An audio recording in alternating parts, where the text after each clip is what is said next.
welcome to Solar Alberta's 2022 seminar series.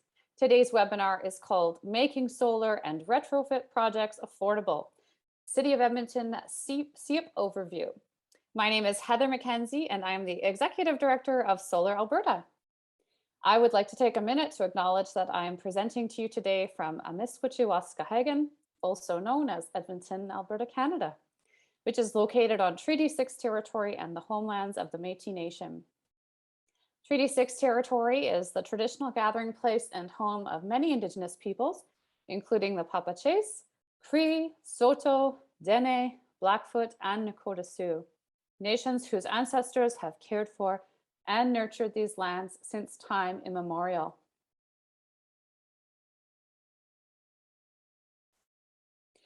We were delighted to have so many people register for this event. Please note that we will be recording the webinar for future distribution so that those who missed out on registering can still participate. Today, we're going to hear from two informative speakers about the City of Edmonton's new Clean Energy Improvement Program, also known as CEIP or CEIP, and it's a pilot at this stage. So we're going to hear about that and how it will help property owners access financing for energy efficient and/or renewable energy upgrades, such as solar. Following the presentation, there will be a Q&A period in which you can all participate. And at that time, we're going to be joined by one additional speaker. And so I'll introduce her as well here at the outset. The formal Q&A will run until about 1/4 the hour, and then we'll be inviting you to join us for an additional 15 minutes in a more relaxed Zoom meeting Q&A at the end. The link for the extended Q&A will be posted in the chat at the end of the formal Q&A, and I will draw your attention to it at that time. So please make sure you click on that link before leaving this webinar. The entire session will wrap up in 1.5 hours. In an effort to increase accessibility to the content we are offering, we have enabled closed captioning for this presentation. You can turn the captioning on in the toolbar at the bottom of your Zoom screen. During our formal Q&A period, we will be using Zoom Q&A for questions rather than the chat box. So please enter your questions in the Q&A section. Also, please click on the little thumbs up symbols to upvote questions that you like. Before we move forward, we're going to do a quick poll to get a sense of who we have joining us today.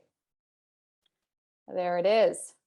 Please take a minute to answer the questions popping up on your screen now. And while some of you are still doing the poll, I'd like to encourage you to also take a minute, pop your name, land acknowledgement, and any contact information that you're comfortable sharing in the chat now and throughout the event so that others can look you up on LinkedIn or fire you an email. And of course, hopefully some relationships can begin to be formed. All right, so I see the poll is just about complete, so I think we can end that. And we'll share the results with our panelists and all of you. We have a lot of solar industry professionals here today. That makes sense. A lot of you are going to be supporting people in accessing this program. Solar curious folks, great to have you here. And of course, some students with us as well. So thank you very much. Good to get a sense of our audience. All right, now just a little about Solar Alberta. Did you know Solar Alberta is actually in its 31st year of operation? It's true. Solar Alberta is a not-for-profit society that is dedicated to accelerating Alberta's transition to a just and sustainable energy future. And we do so by advocating, educating, and serving as an industry and community hub. Our membership is made up of over 350 individuals and businesses. We provide a number of services, including managing a solar directory through our website. In this way, we act as a bridge for installers and suppliers to connect with their customers and clients. In addition to our website services, we run a number of educational programs, such as this solar seminar series, on a number of Thursdays over the lunch hour throughout the year, as well as new multilingual Solar One workshops. In fact, we have Solar 101 in Spanish coming up the evening of Wednesday, May 25th. If you know any Spanish speakers who would like to attend, please invite them. We also host an annual online conference and trade show called the Solar Show. We're really proud to share that in 2022, our Solar Show reached over 600 attendees. Recordings from 2021 and 2022 Solar Show can be found on our YouTube channel or solaralberta.ca. Our next seminar will be on Thursday, June 2nd. We're going to be hearing from Dr. Sarah Hastings-Simon and Graham Harris about solar offsets for homes and businesses. So stay tuned to our social media and our newsletter to learn more about these events and sign up. You can also find archived videos of our previous webinars from our Thursday Lunch Hour series on our YouTube channel or website. And we do offer courses for solar industry professionals as well. And I know there are many of you on the line here today. This spring, we have been once again running a number of online courses. The course still coming up, we have one left, Energy Storage Design and Modeling. This is for residential and commercial. And that's going to be kicking off May 26th. Our courses are on Tuesday and Thursday evenings, 3 to 5 nights at a time, and over 2 to 3 weeks. So we just have this one course left, but if you missed some of our other courses, you can now purchase them, the pre-recorded courses and our workshops as well at our website under the Solar Training Videos tab. And you can see here listed all the different pay-per-download options that are newly available to you. If you're not already, I'd like to encourage you to join Solar Alberta as a member. We are constantly evolving our member service offerings, some of which you can see listed on the screen. Individual memberships are just $35 and can be purchased at solaralberta.ca. If you're looking for additional ways to support our work, you can also consider volunteering or donating. Volunteer opportunities consist of helping with communications, public education, advocacy, and more. Volunteers are eligible for free membership with Solar Alberta after committing 15 hours and are also eligible for $100 off our courses each year. And I'd be remiss if I didn't lastly mention that this past year, Solar Alberta won an Emerald Award in the community group or nonprofit category. As part of our Emerald Award, the Emerald Foundation kindly made a short documentary about us, and we're really proud and thankful to have been recognized in this manner for the second time in our history. We're going to share the link for that as well, and you can check it out after our session today. And now we'd like to take this opportunity to thank the City of Edmonton Change for Climate for sponsoring today's seminar. We're really happy to have them as a sponsor. We're always interested in developing more partnerships for our events. So if you or your company want to work with us to educate the public or industry about the many facets of solar energy, please don't hesitate to reach out. It's time to introduce our speakers. First up today, we're going to hear from Barbara Daly. And Barbara is the program manager for the commercial files of the Energy Transition Strategy with the City of Edmonton. She has been with the City of Edmonton since 2006. Some of the projects and initiatives she has been involved with the City of Edmonton include the 311 consolidation, the ICLEI World Congress in 2009, the Solar PV Grant Pilot Program in 2011, the Zero 2014 Conference Edmonton, the Renewable Energy Task Force, the Brownfield Redevelopment Grant Program, the Clean Energy Improvement Program that we're hearing about today, also known as CEIP or CEIP, and the Energy Transition Climate Resilience Advisory Committee to Council. So welcome, Barbara. Prior to joining the city administration, Barbara provided project management services in the transportation, finance, information technology, marketing, and telecommunications industries. She has a Bachelor of Arts in Economics. Following Barbara, or it sounds like they're going to be alternating today, so that's great. Hear from them alternating. We're going to hear from Stephanie Ripley. Stephanie, the former Vice President of Solar Alberta, has a background in project management and operations in both the solar PV and technical theater industries, and holds a BFA in theater design and technology from York University, as well as a diploma in alternative energy technology from NATE. She is also a certified energy manager in training through the Association of Energy Engineers. Through her work with Alberta municipalities, she supports communities working to reduce their greenhouse gas emissions through energy efficiency and renewable energy projects and programs. Her current role is as the residential program lead for the Clean Energy Improvement Program. Stephanie lives in Treaty 6 territory in Edmonton, where she is an urban beekeeper and year-round cyclist. So welcome, Stephanie. We're looking forward to hearing the presentation that you and Barbara have today. But before we dive into their presentation, I just wanted to take a quick minute to also introduce you to Stephanie's colleague, who will be joining us for the Q&A, Kimberly Lee. Kimberly, hi, there you are, welcome. She joined the Sustainability Services team at Alberta Municipalities in 2021 and is the commercial program lead for the Clean Energy Improvement Program. She supports municipalities in offering innovative, low-interest financing to property owners for energy efficiency and renewable energy upgrades. She has over 3 years of experience in mechanical design in commercial facilities and holds a Bachelor of Applied Science degree in mechanical engineering from the University of Waterloo. Kimberly also lives in Treaty 6 territory in Edmonton. Makes sense. We've got an Edmonton-focused presentation today, so all Edmontonians on the line. And she has 2 cats. And that's also resident here. Very good. And now I'm very pleased to turn the mic over to Barbara and Stephanie, and Kimberly and I will fade away until the Q&A. And also please take the screen anytime you're ready, Steph. Thanks so much, Heather. I'm just going to start screen sharing here, so it might take me just a second. Hopefully everyone can see that now. Yes, great. I'm getting the nods. That's always good. Let me just make sure, because my computer every time decides to get rid of my speaking notes when I start sharing my screen. There we go. Okay, so thanks so much for joining us. As Heather mentioned, both Barbara and I are going to be tag teaming this one. We'll kind of go back and forth with various information. I'll start things off and then she'll continue on with a little bit more Edmonton specific information. So we'll start with what is CEIP as an overview, dig into the program development a little bit, program details for the Edmonton program specifically, roles and processes of both us as the program administrator and Barbara's team with the City of Edmonton.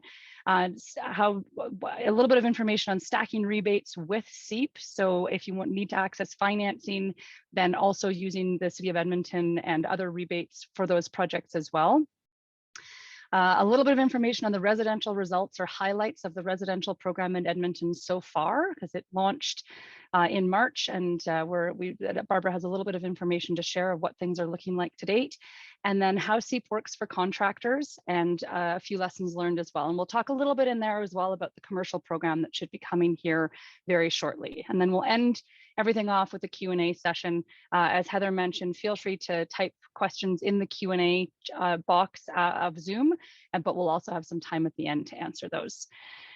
So just to, I guess, clarify things a little bit from our rules, I work for Alberta Municipalities, as Heather mentioned. Alberta Municipalities is the designated program administrator for the Clean Energy Improvement Program in Alberta. So any municipality that passes a bylaw and launches the CEIP program will work with us to administer their program, but it is a municipal program at its heart. And so the municipalities make a lot of decisions about exactly how their program will run and how it will be delivered to their residents. So Barbara will speak a little bit more to those specifics for the Edmonton program. But at a high level, I want to cover a little bit of exactly what the Clean Energy Improvement Program is. So it is ultimately Alberta's version of property assessed clean energy, or PACE. You may have heard of that in other jurisdictions.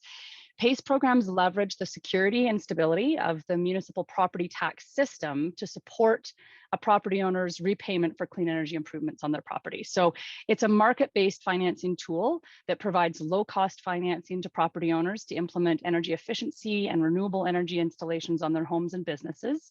And through CEIP, property owners borrow funds from their municipality to pay for upgrades on their properties, and then they pay the money back over time through their municipal property tax bill. It's different from other financial instruments because the repayment mechanism, or what we call the Clean Energy Improvement Tax, is tied to the property and not the property owner. So when the property owner sells their home or business, the new owner takes over the CEIP repayment and also continues to benefit from the energy savings of the upgrades that have been implemented. CEIP is municipality-led, so municipalities must first pass an enabling bylaw, and then they partner with Alberta municipalities to deliver the program as the program administrator. And although Edmonton CEIP is starting as a 2-year pilot program, so that's what we'll talk about today, other municipalities offering the program have established it as a permanent offering. So you'll see various different forms of this throughout Alberta. Some municipalities have opted for that pilot model to start off for the first couple of years, and then they hope to move into a more permanent program after that. And some are just starting off with a permanent program to start. The benefits of CEIP financing. So some of the benefits, especially when you compare with other sources of financing for these types of upgrades, the flexible and affordable financing is a big piece of this. So CEIP will offer competitive interest rates. Typically, the benefit of having the municipality be the person or the entity offering the financing in this case is they can access a lower interest rate from financial institutions than most individual property owners can. And so they pass that rate on through to their property owners. So usually it's very competitive interest rates for the program. Property owners can finance up to 100% of their project costs. And we know that upfront costs are a significant barrier to energy efficiency and renewable energy adoption. So that really helps that they can pay for this upfront with the Clean Energy Improvement Program. Long repayment terms of up to 20 years in most cases, 25 in some cases, but the maximum for the Edmonton program is 20 years. The repayment terms ultimately depend on the upgrade that's being installed. So they're tied directly to the effective useful life of an upgrade.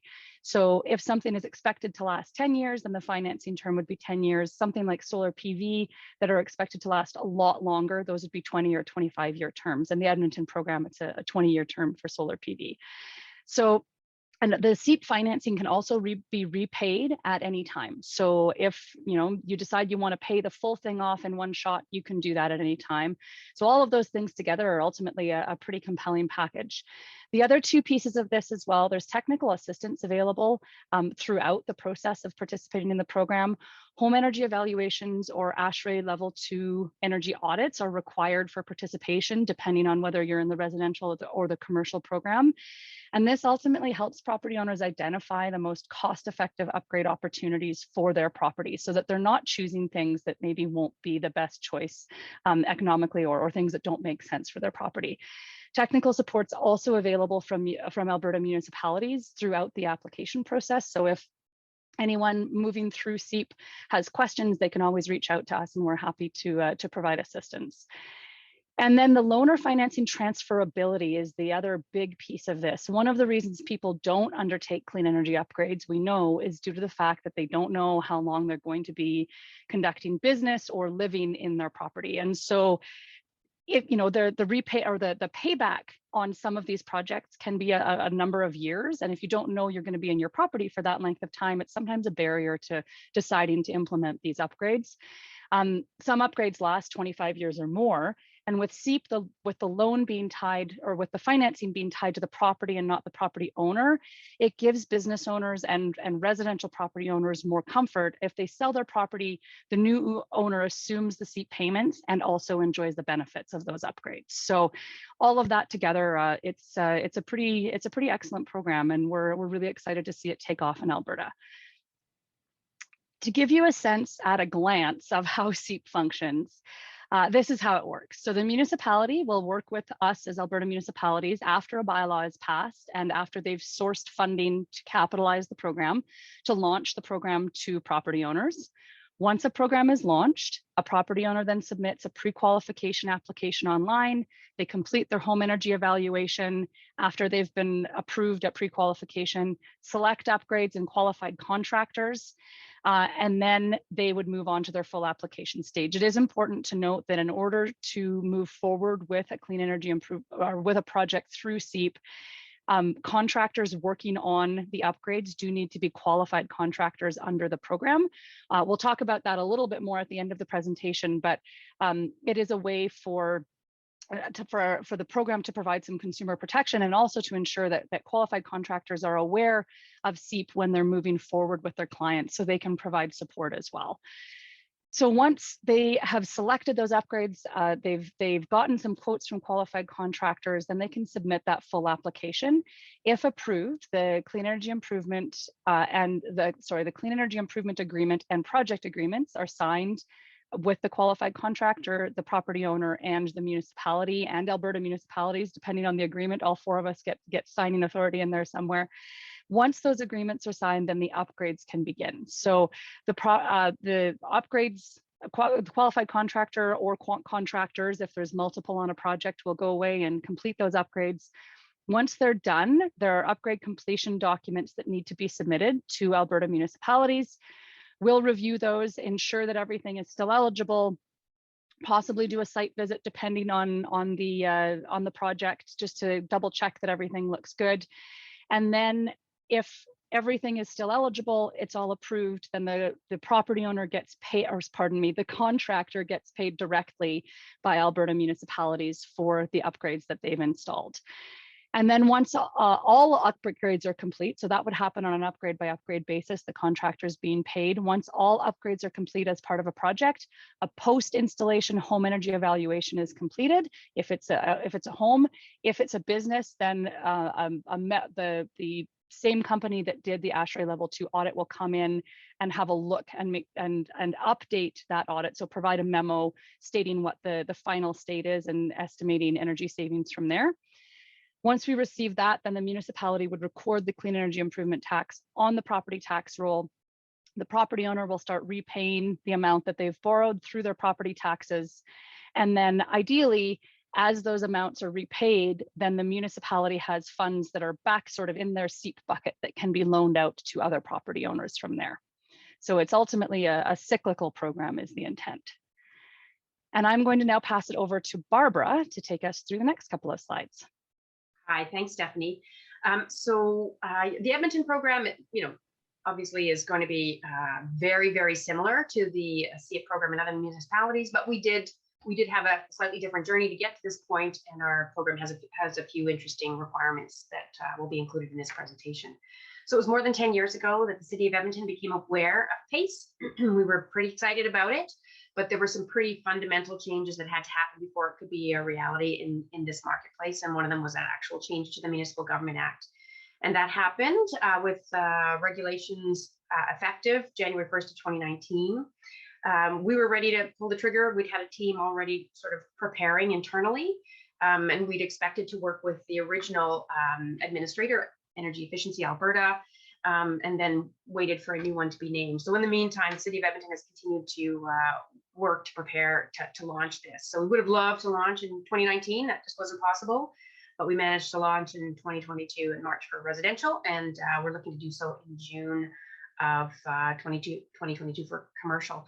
We went through all of those steps that Stephanie mentioned with the bylaw. You can see it in August of 2019. It was kind of a big day, and yeah, we're really thrilled with the results so far with the residential launch, and look for us in June to launch commercial, and we'll be obligated, and happily so, to share emerging details and results with our council, who will be considering if a permanent program is the right fit for the City of Edmonton. I think it's back to you, Stephanie. Super, thanks, Barbara. Yeah, so that's a great overview of how Edmonton got to where we are today. To give you a sense of other municipalities in Alberta that are also working on the Clean Energy Improvement Program, but municipalities in Alberta are really embracing CEIP in a big way. So over 40 of them have been in contact with Alberta municipalities and are at various stages of bylaw and program development with us. Residential programs have been launched in the towns of Rocky Mountain House and Devon, and in the City of Edmonton, as Barbara mentioned. And then, as she also mentioned, the City of Edmonton commercial is expected to launch in June of this year. The municipalities listed on the right of this screen have passed CEIP enabling bylaws and are working with us on program design. So we expect them to launch later in 2022 and into 2023, depending on the municipality. So keep an eye out for quite a few more CEIP programs coming your way. If you aren't an Edmonton resident, or if you're a contractor that serves more than one jurisdiction, there are CEIP programs popping up all over the place here in the next little while. And I'll pass it back to Barbara. So in Edmonton, we wanted to do a pilot, just a proof of concept, and that decision was made several years ago. It might have been a different decision had that, had City of Edmonton be faced with that now. Potentially, we might have launched a permanent program, but it's taken several years to get this far. We really wanted to test the program to see if it's a good fit for Edmonton, if it truly is a good job creator. And we wanted to test both residential and commercial properties. And the funding that we were able to secure through FCM, Federation of Canadian Municipalities, supported that. So to get a nice size sample for the residential, we're looking to do 80 homes. And we estimated that the average investment would be about $15,000. And that was based on the experience in other jurisdictions. And for commercial properties, about up to $10 million and estimating $500,000 per project. We were expecting about 20 files. When we launched in Edmonton, the residential stream in March, applicants really surprised us, more than double the investment that we'd expected, around 35,000, which was a bit of a quandary for us. How will we move money around? How can we accommodate and still get that reasonable sample of 80 houses? And we've managed to do that. So we'll go ahead with the commercial, still with a solid kind of up to $8.5 million in financing and rebates, and see if we can break this program. Sorry, Stephanie. See if we can break the program or make it better, find where the holes are. And that can speak to recommendations to council about what if a permanent program can look like. The rules around CEIP are fixed. That's up to $50,000 for residential, up to $1 million for commercial. And City of Edmonton has imposed that we will require a minimum of 3 upgrades, and we've applied that to both residential and commercial. And that's in order to see what that appetite is out there for deeper green, and certainly 3 upgrades on a house that needs a lot of work isn't necessarily, maybe that's like a light green, but multiple upgrades is really key. And another element we're looking to examine is, are our homeowners, property owners, on a path to net zero? Want to see that they're doing upgrades that are in a correct order, in a logical order, that don't lead to rework or undoing or trapping in carbon emissions for decades to come. So our pilot, it really is to examine this program. Pretty confident that it's excellent already, but how to actually align it with the goals of the City of Edmonton in GHG reduction long term. Oh, I've got the next one too. All right, so maybe this isn't that interesting, but Federation of Canadian Municipalities came through with the funding for Edmonton. We work with Alberta municipalities as the named vendor, and by the government of Alberta, and then there's a team in the City of Edmonton. So applications that come through, pre-qualifications first, stay right with Alberta municipalities, but at the application phase, Alberta municipalities would have vetted these submissions, and that's where the City of Edmonton takes a look and ensures that there's a good tax history, that it doesn't exceed the maximum, this annual property tax rate for the individual property, and we'll be executing financing agreements and moving ahead with permission or approval for the work to get done. Super. So if you're interested in the type of eligible upgrades that can be financed through the Clean Energy Improvement Program, there is more information about the municipal programs specifically, but also eligible upgrades for both the residential and commercial streams of the program at myCEIP.ca. You can just go to the top here and select the little circles up there, select either residential property or commercial property, and that will get you to it will show you the municipalities that have active programs in those streams, and also the eligible upgrades lists. The commercial eligible upgrades list isn't posted just yet, but will be available soon. It will be available before the City of Edmonton program launches in June. So keep your eye on that webpage, and feel free to head there now and have a look. And if you are a contractor, I know we have quite a few solar industry professionals on the line today. That little for contractors section is it's all for you. So it will explain to you how to become a qualified contractor. It has all of the qualified contractor documents there to have a look through, how the program works and all of that information. And it's also got contact information to reach out to us if you have any questions. Back to you, Barbara.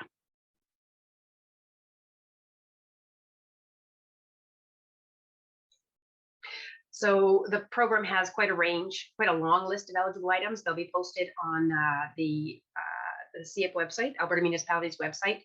These are kind of the categories, but the lists, the eligible list of financeable upgrades are very long for both residential and commercial. And the residential is now posted, and maybe a moot point since it's fully subscribed in the City of Edmonton, but each municipality's eligibility list would be of interest to a contractor and a property owner anyway.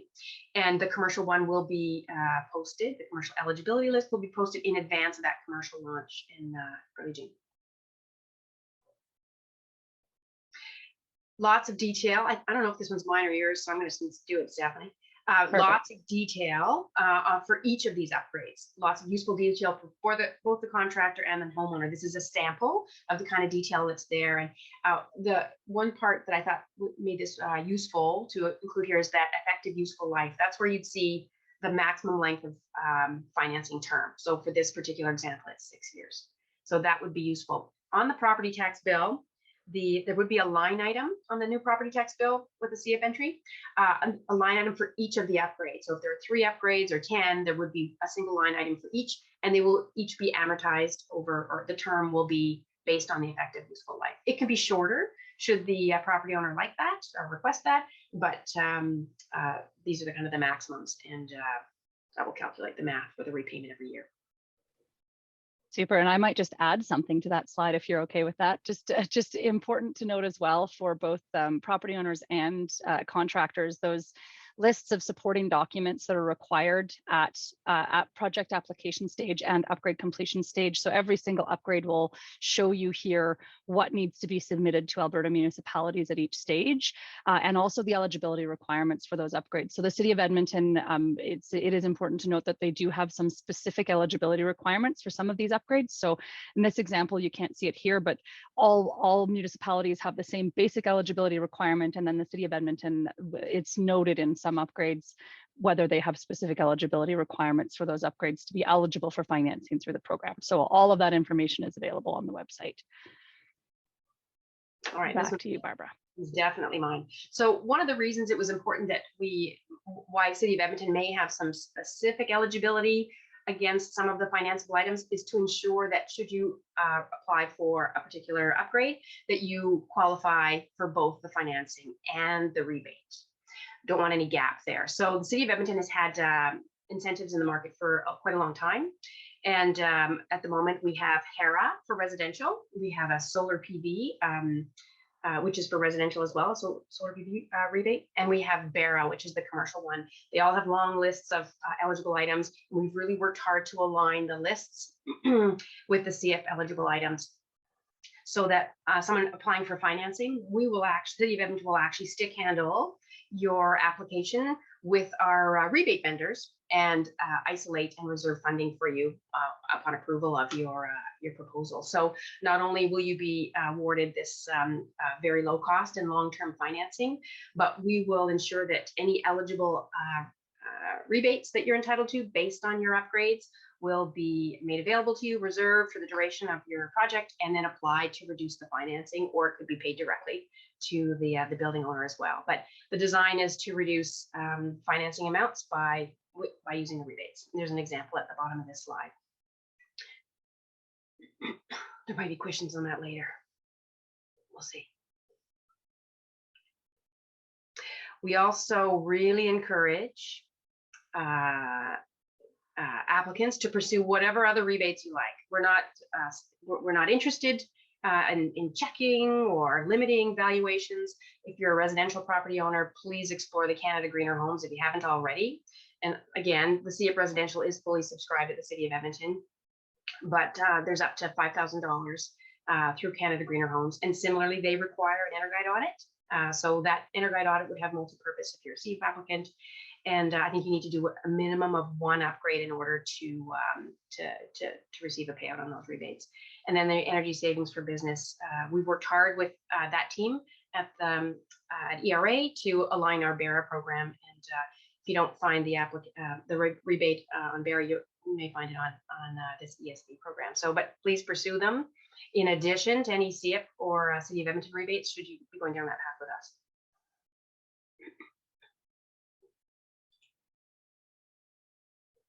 So March 29th was a big day for us. Well, the first 2 hours were from 10 till noon when the program was fully subscribed in that short period of time. I mentioned that we'd expect our average investment to be about $15,000, and it came in around $35,000. Quite a number of submissions, around the 50,000 plus for people doing deeper retrofits. And we unfortunately had to close the door at 127. And our goal is to do as many as we can, but I think we have the funding to do about 80, and we have a wait list that goes all the way up to 127. As Alberta municipalities has been working through in the first come first serve order, there have been some people who have withdrawn or canceled. So there is, we are moving beyond number 80 to number 85 at the moment. And so those people who are waitlisted know who they are. They will have been given a number, and they'll be contacted in the order that they submitted. We were really pleased to see the wide range of types of upgrades. So again, minimum 3. Most common and most popular is solar, 72%, and that's a mix of the different kinds of solar options that are possible. Windows and doors, not as exciting as solar, but critical. Insulation, again, so important as a combination with solar to really maximize the gains for any property. So it says $33,000, so I think it's $35,000 now. So more than double the original estimate. And yeah, that's really great message for the City of Edmonton, and that kind of supports the fact that we asked for a minimum of 3. So just for fun, we mapped it. So this one shows kind of the amount of the submission, the pre-qualification submission, and then where it is over the city.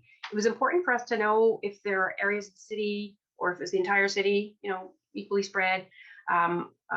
Did we reach? Is there interest from across the city? And you can see with all of these tiny flags.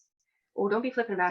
Sorry, Barbara. I actually jumped ahead one. This is the one that we should be on. I know that was me improvising. Okay. Oh, sorry. I'll go there and then I'll flip back. So the dollar signs are the really interesting ones because of the $50,000 plus, and you can see that they're also sprinkled. So the little flags are sprinkled all over, and the valuation of those same submissions are kind of calculated by the color of the flag. So technically, Stephanie, I covered both slides in one here. Maybe we'll streamline it for next time. But here are the dots across the city, and then the next one shows the valuations, how they're spread across the city as well. Super, thanks. Sorry about that. I'll improvise some more. So yay, we're going to proceed with the commercial stream status. We've actually just finished the terms and conditions. Unlike with the residential program, we're going to be able to promote or publish the terms and conditions as well as the eligibility list, ideally about a week in advance of the launch date. That's just to give a window for contractors and building owners, property owners to have a look and see how well this aligns and just get ready for that pre-qualification stage. If you would like to be notified of the actual day, there'll be a public service announcement. Absolutely, but they're also on the day of, and any other interesting promotions between myCEIP.ca and Change for Climate.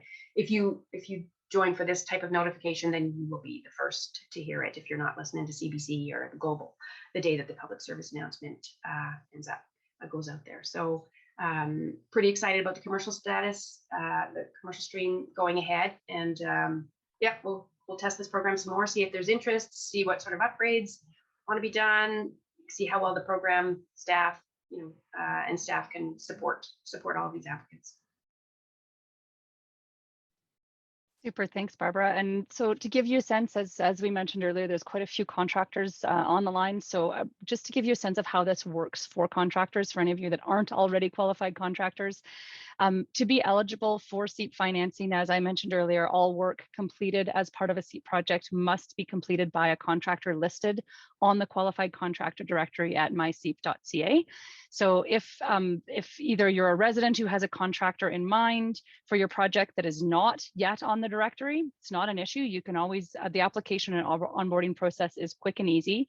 You just need to ask your contractor to become a CEIP qualified contractor before you submit your full application. So you can start at the pre-qualification stage without a qualified contractor in mind and find them a bit later. You can also just go to the directory and choose a contractor that's already there. So for any of you contractors on the call that aren't yet qualified contractors, I would encourage you to head to the website and complete that process. It is fairly straightforward. The steps to becoming qualified are listed here. Number one would be to go to myCEIP.ca/contractor to learn what's expected of you as a qualified contractor. Then you complete your online application form.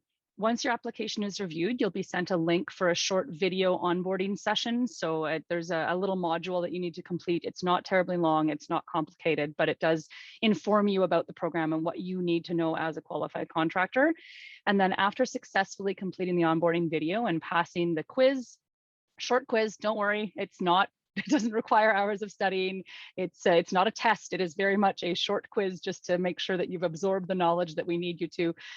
Your business will appear on the directory and you can be listed as a qualified contractor on a CEIP application. So it is 4 fairly quick steps to getting there. Feel free to reach out to us if you do have any questions about becoming a qualified contractor. There are also samples on the contractor website of the program agreement, which is the agreement that you would sign if you are entering into, or if you're doing work for a resident who's accessing CEIP financing. So you can, all of those documents are available if you want to dig in and see the legal program documents that you would be involved with. And then we get to our question stage. So I think we're actually a little bit ahead of time. Look at us go. We'll bring Heather back in for the Q&A. Wonderful. And Kimberly, if you could join us now too. Steph, if you could just end your screen share, then I think all of our images would pop up a little bigger. Perfect. Thank you so much. Well, that was very informative. And I see the Q&A is already populating. So people can of course, continue to add their questions there as we dive into them. I, of course, have many myself, so I'll probably, I get asked about this program a lot in my role, so I'll probably scatter mine throughout. But let's start out with a question from Ted. He says that at Edmonton.ca, CEIP is a site. It is indicating that the program is at capacity, as you also mentioned, Barbara. And so it's closed to pre-qualification submissions. We saw that you had created a wait list and folks are wondering how they can get on the wait list too. Yeah, unfortunately, the wait list has been closed as well. So the full capacity of approximately 80 files, and then we've got some wiggle room above that with a wait list. So likely it would be unlikely that we would be adding any more to the residential stream for this pilot program. Okay, and then if the city does decide to transition to a full program, would the people who are on the wait list today continue to be on that wait list? And at that point, would folks be able to be added, or is that still to be determined? It is to be determined. I would want to be fair, but in reality, we're trying to be as fair as possible to people who are interested and not through the door, because there are other options for financing, right? And we would prefer people went ahead with the upgrade sooner than later. And if a HELOC is the way to go, that sort of thing, we don't want to interfere with good work that could be done this summer as well, while people wait maybe a year and a half or 2 years for a permanent program. So that's true. And we do outline on our website some of the other options for financing that folks can consider. One of them, of course, we used in our home, which is just financing through our mortgage along with our appliances. So obviously a little harder these days as the interest rates climb. But a few years ago in the deepest, darkest parts of COVID, that was actually a great option because interest rates were pretty low at that time. Well, thanks, Barbara. I know it's hard to foreshadow, so I appreciate you taking a stab at that. Travis is wondering for the CEIP application process, does this need to be coordinated with the city directly by the resident or business owner, or can a representative for the resident coordinate the application process? And of course, we have many solar installers who are quite accustomed to helping their clients jump through all the hoops. And so they're used to doing that. They're quite expert at doing that. Can they do that in this instance? I think is probably further to Travis's question. So I'll let Stephanie answer that, just because it would be an application to the CEIP program, which is her baby.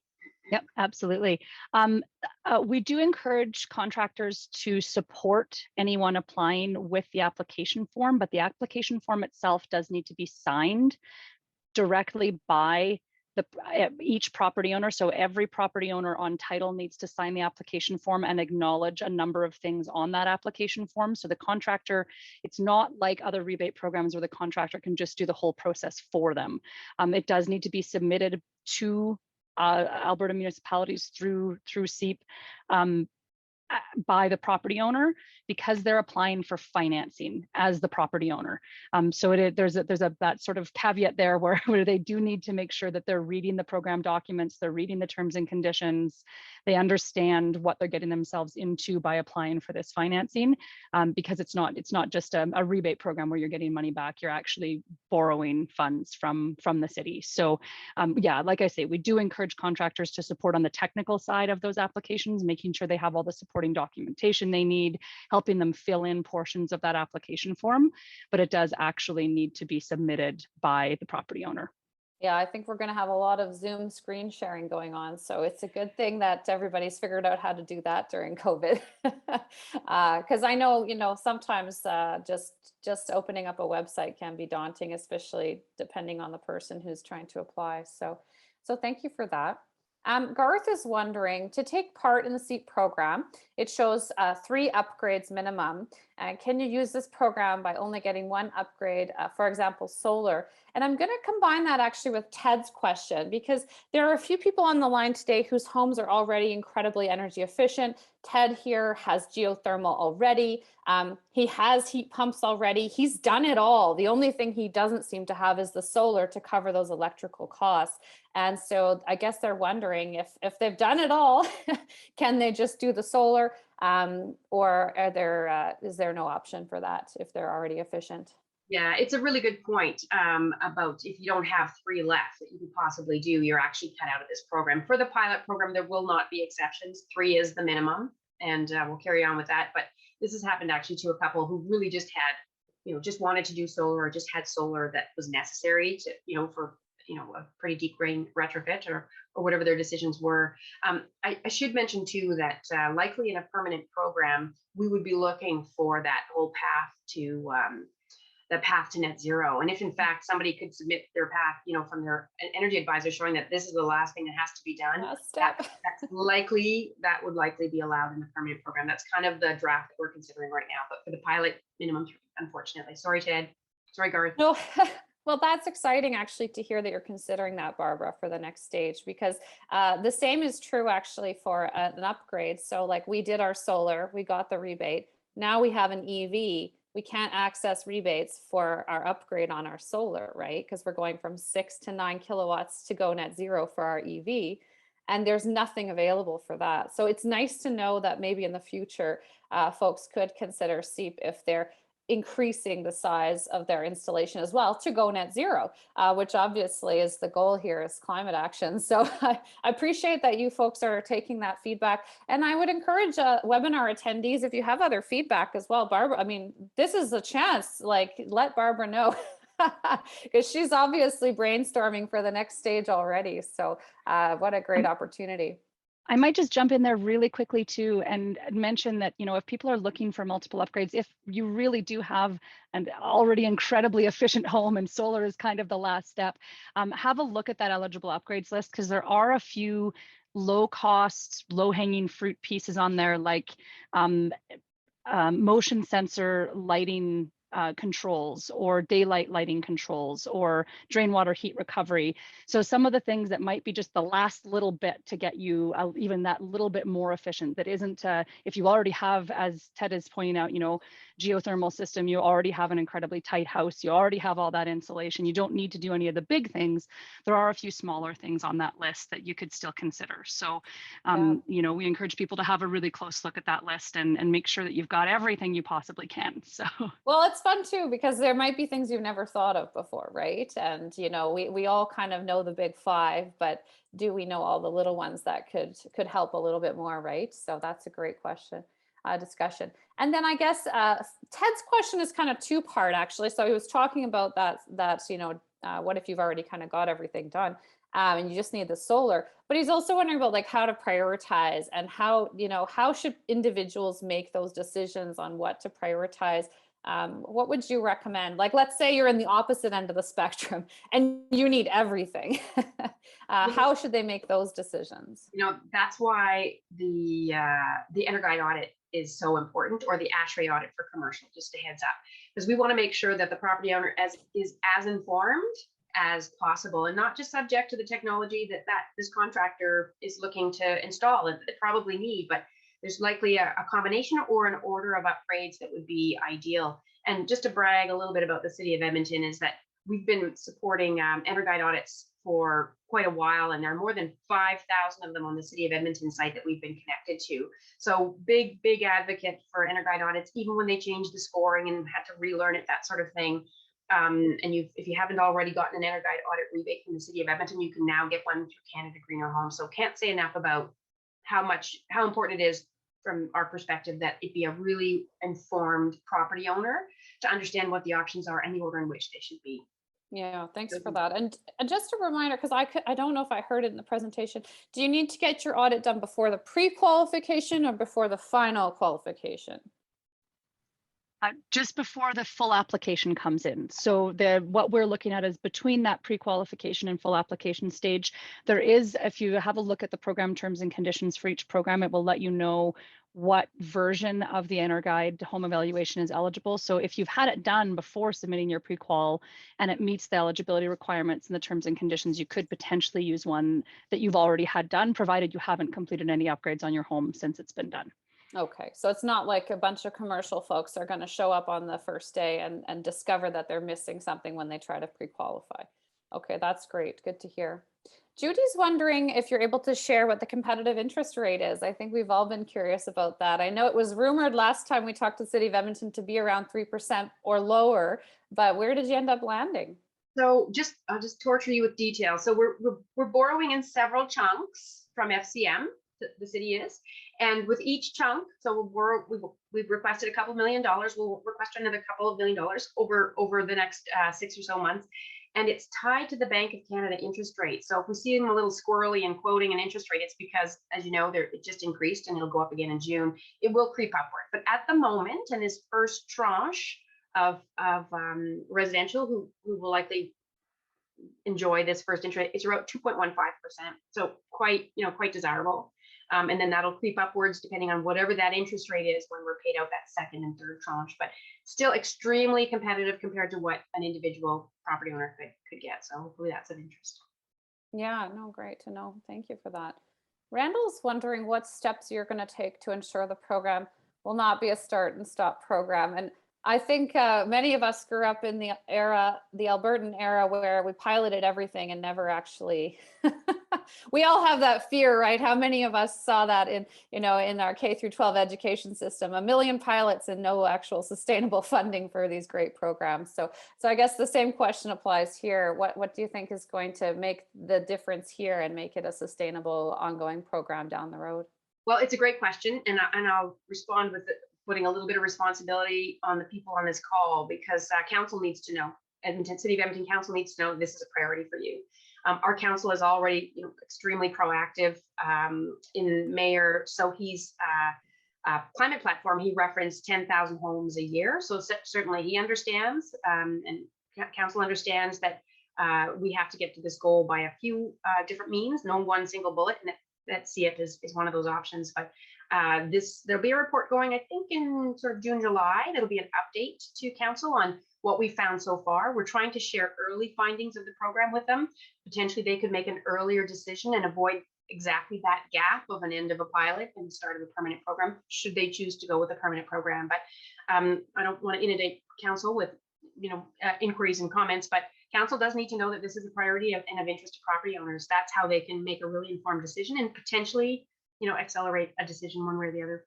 Yeah, that's a good point. And I guess it touches on Randall's next question, which is, are we going to have to wait 1 or 2 years? I mean, my impression is yes, unless council accelerates this process when they hear from all of us. Hey, I mean, technically, you're going to have to wait a lot longer if we don't get the next stage accelerated, right?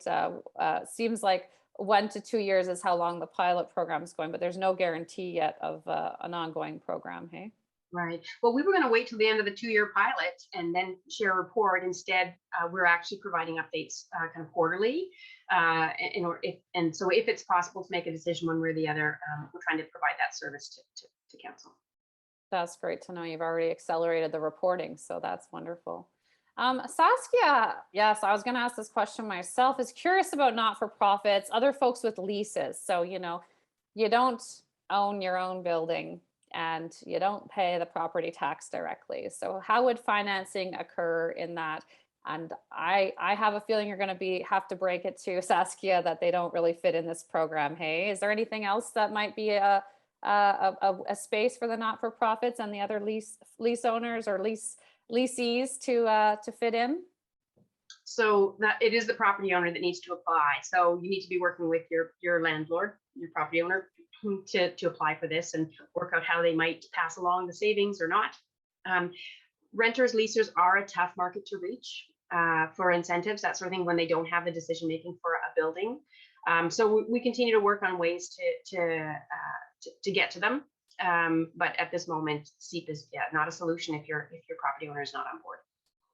That said, unlike some programs where the incentive is only available for a primary property or a commercial space that you actually inhabit, is it possible here for folks who are property owners of multiple properties, multiple commercial properties or residential, to access it multiple times and theoretically benefit those who are leasing or renting? Yeah, it is a first come, first serve when we launch. And if somebody manages to have 3 unique submissions for their 3 unique buildings that satisfied, then they're number 1, 2, and 3. Yes. Well, that's a step in the right direction. It might down the road help renters and those who are leasing, at least if they're allowed to apply on multiple, because I know that's been a challenge for some incentive programs in the past, is the fact that it has to be a primary residence sometimes. Jeremy is wondering, he says, I think it was mentioned, but is there a list of other jurisdictions that CEIP will be available? And actually, Stephanie, I wonder if you could pull that slide up briefly, because I thought that was really helpful for people to get a sneak peek of who's passed the bylaws. I know your website shows everybody who currently has a program in place, but I don't know if you have that component on the website right now. I was actually hunting for it the other day myself, so I'm going to screenshot this. You bet. Here, let me just pull it up. We also, if you do go to, sorry, I'm going to try and do 2 things at once and talk at the same time. It's always helpful. If you go to myCEIP.ca and go to the municipalities page, there is a list towards the bottom of all municipalities that have passed bylaws to date. Oh. So it's not immediately obvious, but it is there on the website. Okay. And I will also just share my screen again here so that everybody can see. For those of us who want to cheat and do our screenshots here. Exactly. Feel free to do that. But yeah, this is the next group that's coming forward that have all passed bylaws that we're working on program design with. We do expect Leduc will actually be launching on May 30th, right, Kim? Oops, I think you're muted. Oh, there you are. Yeah. Yeah, May 30th. So Leduc's residential program will launch May 30th. Kenmore and St. Albert, we expect to launch later this year. Calgary will likely launch later this year as well. Athabasca will likely launch later this year. Lethbridge may launch before the end of the year, and Drayton Valley, Sturgeon County, and Grand Prairie will probably be early next year if I had to sort of put a time frame on it. But those ones are all coming up before the end of this year or into early next year. And then we'll have another list. Again, we have quite a few more in what we're calling our CEIP pipeline that are working on applying to FCM and getting their program development started. So we should have quite a few more coming. But yeah, the bylaws are the important first step, and anyone that has passed a bylaw will be listed on our website in that municipalities section. Yeah, and of course, I'm always curious to know who's not in the CEIP pipeline so I can get them there. So you'll have to get a separate list for me. Who do we still need? Also, we're going to have to think of whole new references now other than all of our oil and pipe references. As we transition our economy, this is going to change all of our metaphors going forward. So that's fun. Okay, and Jeremy actually had a few questions in his. So can you confirm if the Edmonton commercial pool has now been maxed? I can answer that, because the commercial pool hasn't been launched yet. Do you guys want to add to that though, but when the commercial pool will be launched? Oops, Barbara, sorry. It'll be early June, early to mid-June. And again, it'll be first come, first serve. I think it'll be 10 a.m. on the morning of.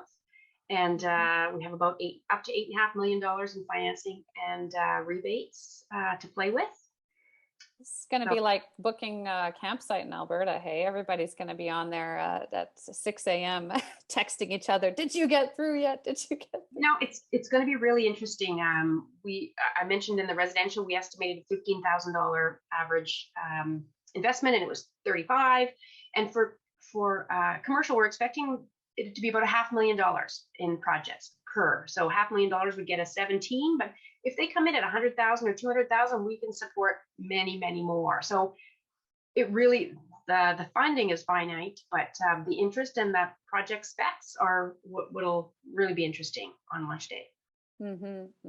Great. And Well, Kim, just to follow up on a question that we had earlier that I realized I answered from the residential perspective, but we would love for you to confirm from the commercial.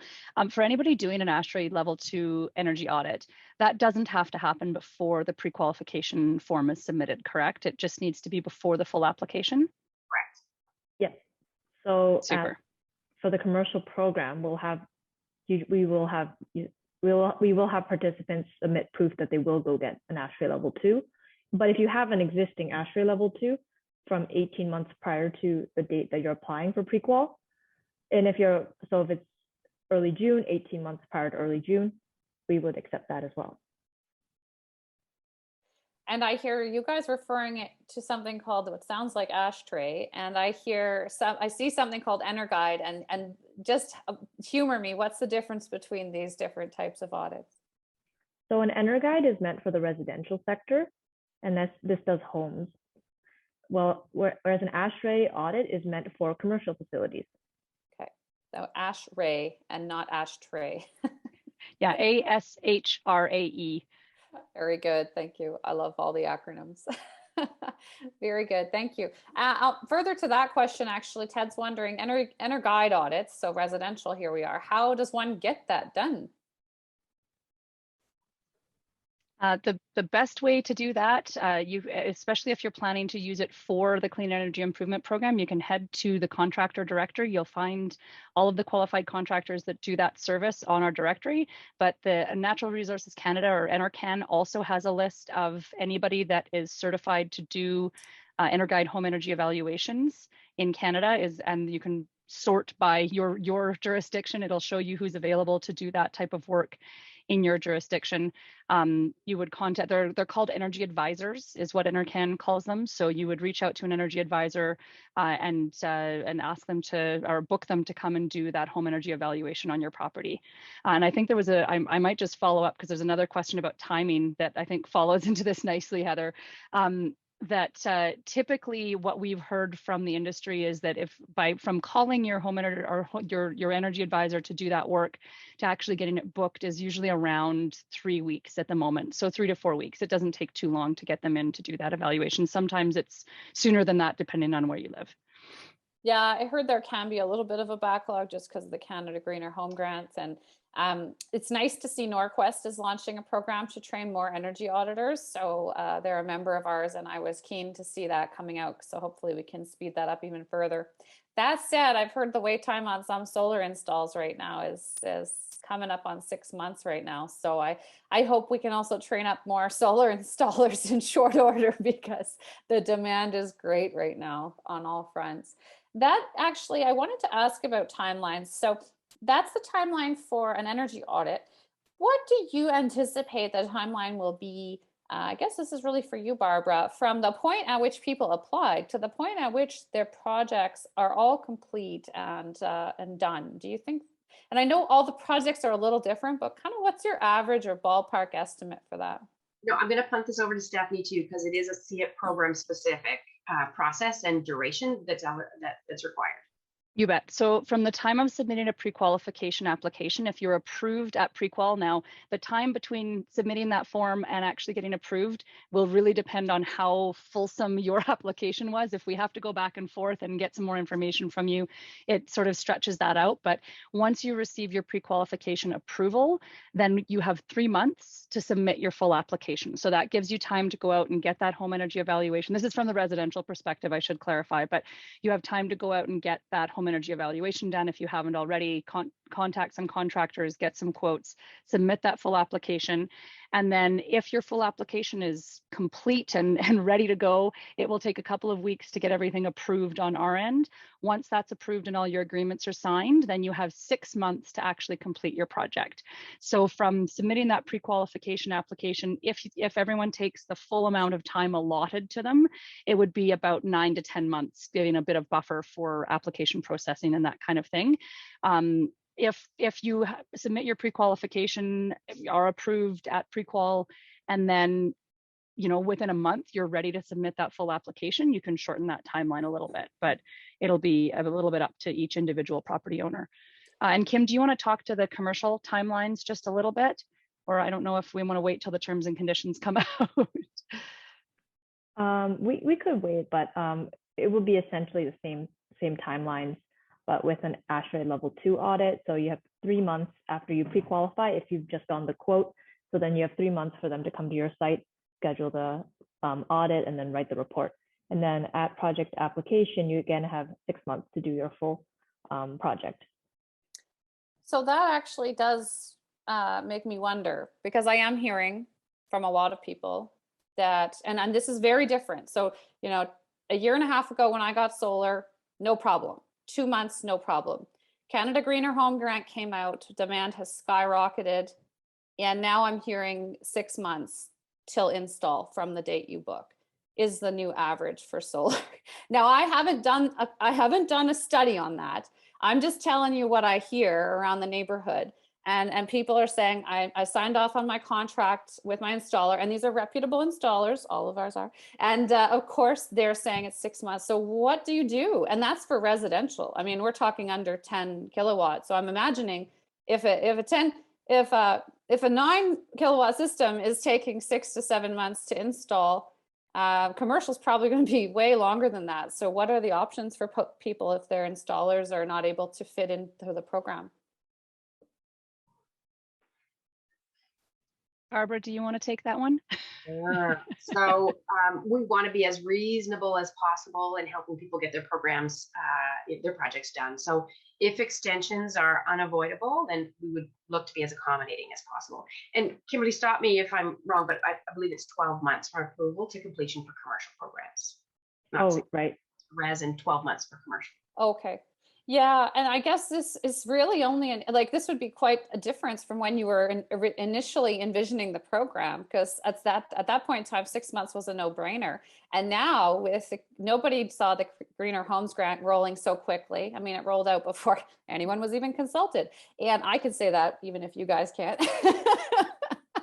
And then, of course, following that, we saw, the prices of natural gas and electricity skyrocket, which is just really increasing demand in a big way. So those are some unforeseeable things. So it's great to know that there might be some opportunity for extension if needed, just because of all these changes in the market. Nobody can keep up. And I will add that City of Edmonton, we don't have any projects yet that have their full applications approved, but Devon and Rocky Mountain House, who launched a few months earlier, we do have some solar projects in specific that have gone through, and they haven't had any issues with meeting those timelines. So I think it will depend on your solar contractor and the supply chain, what they have available. There's lots of different variables in there. So that's what Matt's posting in the chat right now is like global supply chain. I mean, obviously we're all dependent on Southeast Asia for all solar PV. So of course we don't have a lot of control over the global supply chain either. So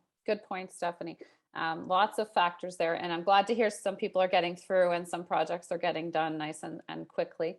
And hopefully, and I mean, we've got a lot of folks taking our courses frantically from all over Canada as they frantically try to get to Alberta to meet this demand. So it's really nice to see. I've got folks in New Brunswick and BC and everywhere calling me every day saying, we're coming to help, because they see your program launching. They see all of the very motivated Albertans, and they're coming to serve that demand. So hopefully people will be able to meet that need from across the country.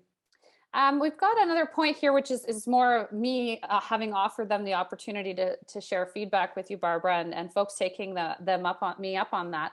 So, Anonymous is wanting to mention again and reiterate that it would be nice to have programs to help with expansions, not just the first bit of solar. Otherwise, a lot of folks are suffering from being early adopters, and obviously we don't want to disincentivize the early adopters because they're the ones who get these things rolling in the first place. So I think point well taken, Anonymous. Thank you for the feedback. And just to clarify too, Heather, that expansions are eligible as one of your 3 upgrades. So if you wanted to do a solar PV expansion on an existing system, it is an eligible upgrade. It's just you still need to also do 2 other upgrades with the City of Edmonton program. And at this point, I'd have to rebrand my home a commercial facility. I have to figure that out. Farmers are really good at doing that, actually. I have a few farmers on the line, and they like to decide, okay, am I going to apply residential or commercial? And they're really good at trying to juggle those 2 and figure out what's the greatest bang for your buck. Jim, our lovely board member, and Nate representative as well, is here with us today. Thanks for joining us, Jim. He's just letting everybody know that they can email their counselor about the importance of this. And I realize that's the type of link that probably none of you are probably supposed to share, but thank you, Jim, for sharing that. I see a lot of thumbs up, so I'm going to answer that, but I'm actually just going to leave that up in case people are looking for the counselor contact information, just to express their love of CEIP. Spencer saying, can the 3 minimum upgrades all be electrical? He suspects electrical contractors that want to assist a solar focused client would find it easier to just upgrade other electrical systems of the property, such as motion sensors, LED lighting, smart load sensors. I mean, my deep desire, and I think Barbara's going to echo this, is that y'all start working together, because I can't stand it every time someone calls me and says, I need a heat pump. And then my installers say, that's mechanical. And I say, come on, get the heat pump solar, folks. Anyways, so Barbara, would you mind touching on that? I mean, is it possible, is the question Spencer's asking. He's not really asking my personal opinion on it, but he's asking, is it possible? Yes. So for this pilot, we just want you to choose 3 discrete upgrades from the very, very long list. And if electrical is your fancy, then that's what you'll submit. But you might find your homeowner looking at their Renter Guide audit says number 1 is insulation and air sealing. So there'll be a little coordination between contractors potentially. During the advocacy phase, when the program was being designed sort of 3 or 4 years ago, there were a number of sessions with contractors, and they talked about how they expected to start forming alliances, so maybe doing some subcontracting and partnering. So I'm expecting that may be emerging. I might be wrong, but to answer the question, yes, three electrical discrete upgrades could be satisfactory for this pilot. Yes.